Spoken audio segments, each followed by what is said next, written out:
Hello, I'm Congresswoman Barbara Lee, and I proudly represent California's beautiful 13th Congressional District. Thank you to the Alliance for Cuba Engagement and Respect for inviting me to speak with you today and for your advocacy. I began my work to end the embargo when I was a staffer in the office of our beloved, the Honorable Ron Dellums. So much has happened since then. I continue to fight to end this embargo so that our people can come together and have normal diplomatic relations. I led an effort to allow American students to study medicine at the Latin American Medical School in Havana, the world's largest medical school. The ELAM School is a 6-year program, including a 2-year language immersion science preparatory course.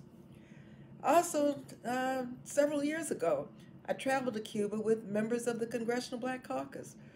We were the first delegation actually to visit Cuba after President Obama was elected. It was an incredible and informative visit for all of us.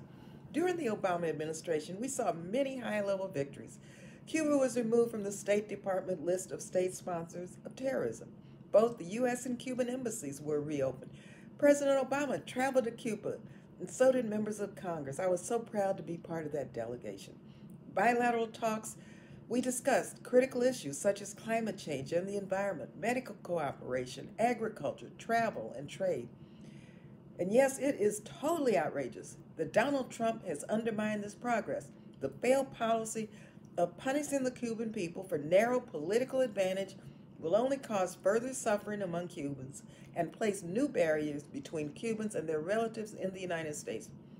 This action will have its greatest impact on the people of the United States and Cuba by impeding on Americans' right to travel and by making it harder for the people of Cuba to earn a living and to shape their own future.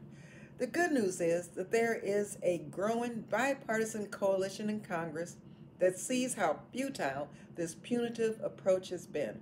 I look forward to working with both my Democratic and Republican colleagues in Congress as co-chair of the Cuba Working Group, also as well as the Biden administration, to reverse this decision and many more, and to build upon President Obama's policy to engage in diplomacy and to resolve our differences.